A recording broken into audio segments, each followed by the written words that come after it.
Hello everyone, and welcome to another edition of Polygon Live from GDC 2014. We are here checking out a brand new game, Guacamelee, but it's an ultra, super edition of Guacamelee. You almost had it. That's somewhere around there is the title. I am joined by Chris and Chris of Drinkbox, and they are here to show, please give me the full title, because there's and deliver it in the way it's supposed to be delivered. Well, I'd have to wear a mask and take my shirt off, so we'll hold that part off. It's Guacamelee Super Turbo Championship Edition. Okay, obviously inspired by like Street Fighter and those insane long titles of mid-90s era. Yeah, there might have been a bit of tongue-in-cheek going on there. Sure, absolutely. So this is, it's not quite a re-release because obviously there's a lot of new features here. Yeah. So like, what's sort of the baseline in terms of new functionality, and then we'll jump in and play. Sure, so we're bringing it to new consoles, new platforms, and so we didn't want to bring over the old game. We wanted to make it better, we wanted to add some more. So we have new levels, we have new powers, we did a graphics overhaul. We fixed up a lot of the combat mechanics to sort of clean it up a bit to make improvements. We added a new boss, new enemies, so we have about, I don't know, 25–30% new content. Wow, that's a lot. Let's see some of it. Yeah, let's do this. It was like we planned it. So do you want me to play? I guess I'll play. Why not? Yeah, give it a shot, and if it gets rough, then I'll just blame the demo. Okay, perfect. So yeah, I think you're playing as Juan. Who's playing as Juan here? Yeah, I'm Juan. Okay, and then Chris is going to play as Tostada. There you go. You just did the dodge. So we have a roll mechanic. Okay. Right on. And so this is either on the right stick, which yeah, is pretty standard, right? That was how it was before. Yep. And so you use this to dodge things, and it's also a good way to get around and break out of combos. Oh dear God. And so this is actually a part of one of our new levels. We call the Canals. It's based off an area in Mexico where they have these giant flotilla boats, and it's this really beautiful area. So we always try to take an area of a game and sort of inspire it from something from Mexico. So structurally, how does the new content fit in? Obviously, you guys were using like a Metroidvania style format. How does it work? Well, so we didn't want to just add the new content as side areas. We really wanted to insert it in the heart of the game. So it took a bit of, I don't know, cutting parts in and carefully inserting it, and we had to move around some areas where you'd get a power just to make it work. Sure. Yeah, I think in particular, like the slam power, I've always wanted to move that away from where it happened. Right. Because it came like really close together in the first version. So we were able to add the canals to spread that out. Yeah, I mean, it was painful, let's be clear, from a QA standpoint. Sure. Right? But it just made the game better. Should we check out some of these costumes? Yeah, let's get a costume. Okay. Oh, whoops, I got it. Hopefully they're unlocked. Oh, wait. Okay. Are you controlling it too? I don't want, okay, here. Okay, here we go. Oh, man. Ew. Chicken. Oh, that's sick. Go out for a second. Okay. Let's fix that. Do it. Work your magic. Why wouldn't Work you your want to developer get magic. Yeah, everyone, this is not included in the game. This is our debug menu. DLC maybe. Yeah, if you pay an extra $1,000, we will include it. It's one of the stretch goals. It's a stretch. Yeah. There we go. We can start buying like crazy now. Man, those are some sexy looking outfits. They are impressive. So, okay, so they have passive abilities as well. That's very cool. So every new luchador outfit that you wear will have a plus buff and a debuff, I suppose. So for example, one of them, you have faster mana regen or stamina, infinite stamina, but you take extra damage. The goalie is really good at throwing enemies.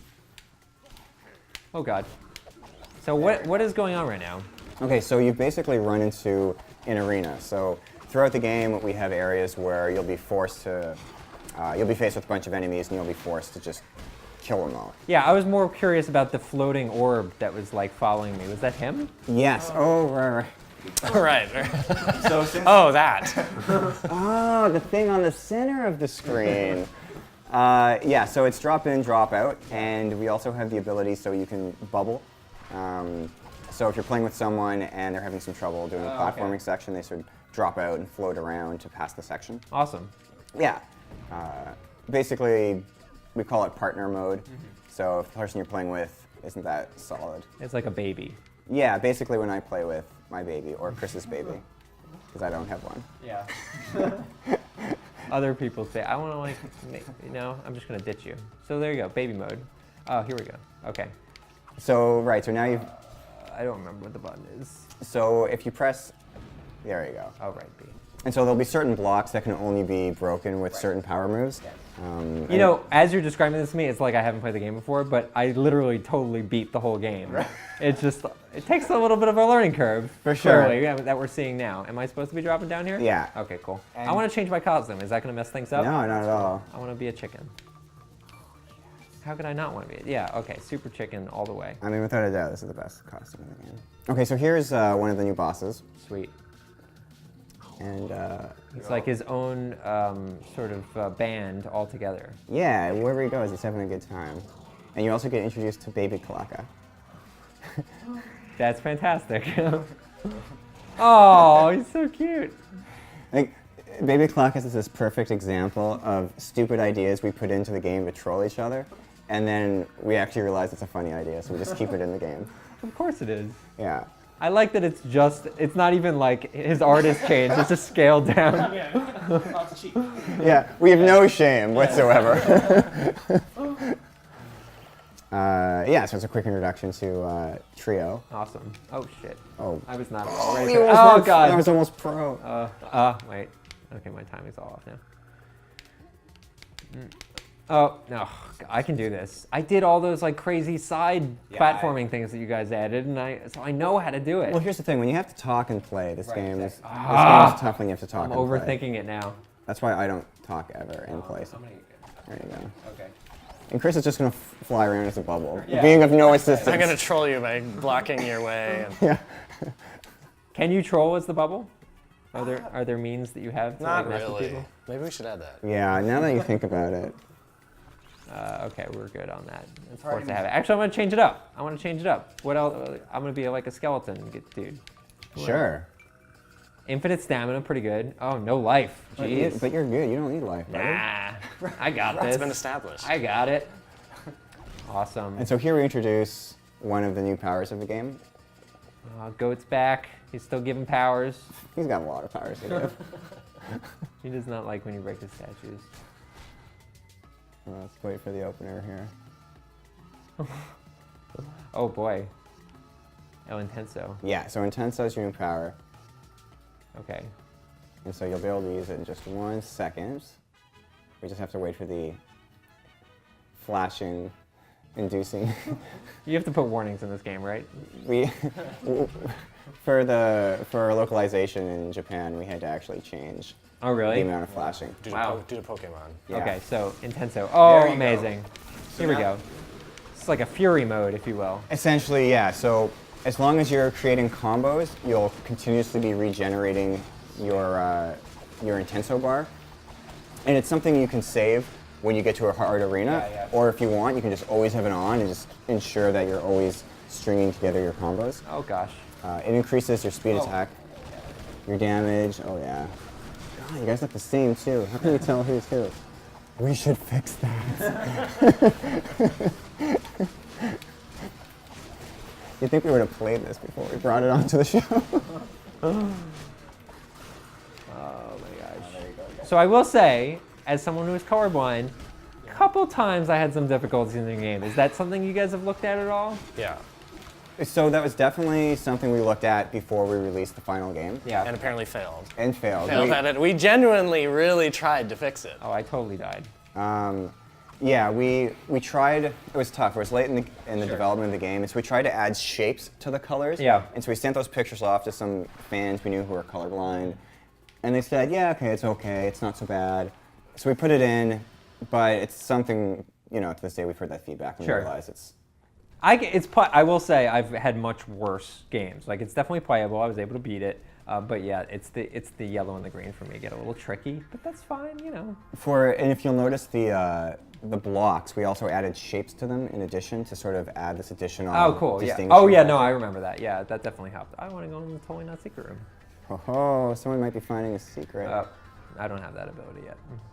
Or will you? I'm impressed. Most people don't find this. Even though it's completely obvious. Well, it's not. Most people. This is a door right next to where you appear. We're making him feel better. I'm feeling really good right now. You guys are looking good. I have hot pink Juan and skeleton Juan. Okay, I do know this ability. Yeah, so this is an ability from the original game. And now you guys just look awesome. Okay, we're still using. Oh, There we go. oh gosh. So would you say the game has gotten harder with this update, or as difficult, or what? I think the game's as difficult, although there has been added content where we have additional challenge rooms, which was an original DLC. Right. And Those were hard. those were hard. Those are legit hard. And I think if you've played Guacamelee before the original and you're looking for some challenges, there's stuff there that gives a lot of us trouble. Sure. I know you guys had those like insanely difficult platforming segments. Right. Are those back? Are there any new ones that you've added? Oh, I know what to do out here. That's a good question. I don't know if we should spoil or anything. You know. Just the mere existence of them would be a spoiler. I'm gonna do this right. Wait, I'm gonna do this right. I don't need no floating ball help. I'm cool. Oh God! And we knocked him out. This section's really hard. We probably shouldn't. There we go. Nice Okay, job. no, I'm cool. Oh, well done. Oh, right. I was like forced to have it. So you can see there we're using the uppercut ability as part of the puzzle. And we've got some like, I guess that's water effects or like lava action going on over there. That's kind of groovy looking. Yeah, I guess Chris can speak to the effects more than I can to the new effects that we've Well, put in. we've added new shadows, so you can see like the guy's shadow on the environment better now. Mostly just there's a lot of new art has been added. Sure. Because before it was on the Vita and we had to be a little bit more conservative. A lot of the effects have just been redone. It may not be obvious since you haven't played it for a while, but the hit effects have been reworked. And, yeah. You're saying some of the controls were a little bit worked on as well? Yeah, so the way we implemented the grapple mechanic, so if you hit the enemy enough times, you'll notice they become in a weakened state. And so we had 4 or 5 different ways to throw an enemy. You could kick them, suplex them. The players would only throw them. And I think that was just the way it was implemented. Sure. So we changed the way you'd actually do your grapple move to make it easier. And now we notice players are using the whole array. Okay, yeah. And it's just more fun, right? Doing the suplex was awesome. It was just really tough to pull off. And that kind of sucked. Yeah. Oh my God, that's amazing. Diablo 6. Massive damage, take massive. Okay, that's sort of like the berserker Yeah. action going on there. Yeah. And if you're, and and that costume's based off the Alabrije from the original game, that giant colorful monster who would chase you. Oh yeah, sure, right. So it's basically you killed him and then you made a skin suit out of him. As you do. Yeah. That's what we do at the studio.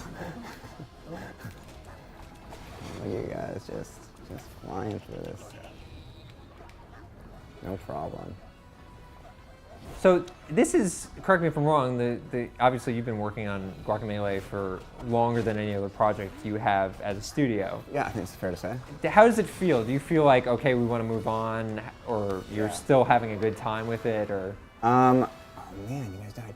Yeah, I think for this version, I think there was this itch that we really wanted to scratch with regards to parts of the game that we had to cut because of time. Sure. And you just really want to go back and fix them. And so I think this allowed us to do that. Now with this project finishing up, we're definitely ready to move on. Yeah. I think as an independent studio, you just want to always be working on something new to keep it fresh. Sure. And so luckily, that's something we can do. So yeah, I think we're looking forward to starting something new. Is this the scale of project you guys think you're going to work on moving forward, or would you go back to like a smaller scale project like, the monsters and like, what is your plan here? I think probably our next project will be smaller than this. Yeah. And then maybe the project after that will go back to bigger. Yeah. Try to do something a little bit more experimental for the next project. Yeah. Sure. Of course, we say that now, and that project expands and blows up, and it's 2018, and we're showing the game finally. But this was always a pretty large project to begin with, right? You always Yeah. planned on this being, as a follow-up. You guys had so much success initially on Vita. It seemed, You just screwed me. Nice. Yeah, I mean, this project was really ambitious for us, Yeah. and I think, part of us is kind of looking forward to something just a bit, take a step back in scope. Yeah. Oh, well done. So we're getting to the end of our demo. Huh? That's good. We're getting to the end of our interview, so that's perfect timing. I'm just going to float around as a bubble. Is there something coming up that's super awesome that we're about to see? Yeah, I think there is, if we have a minute, just sort of. Yeah, I think we do. Oh, no, there's this. Yeah, we'll see. We might not actually be able to do that. That's okay. We want to save the magic for the future, right? For the people. You're generous. I'm trying to be generous. No, that's awesome. As I said, was absolutely a huge fan of the original, and playing more of it is always a good thing, and this looks super pretty. And I love costumes. More costumes, hats, you name it. Just any customization. More hats. I don't want to make more work for you guys. It's cool. But thank you so much for coming by. When do you think people will be able to play it? I'm supposed to answer that? I think we're aiming for late spring. Okay. Yeah, I mean, we're coming out on a lot of platforms, Yeah. so we just have to organize that. That is a lot of coordination, I am well aware. Yeah. Cool. That's great. Thanks again, guys. Appreciate it. And we will be here all week checking out more games from GDC 2014. Stay tuned.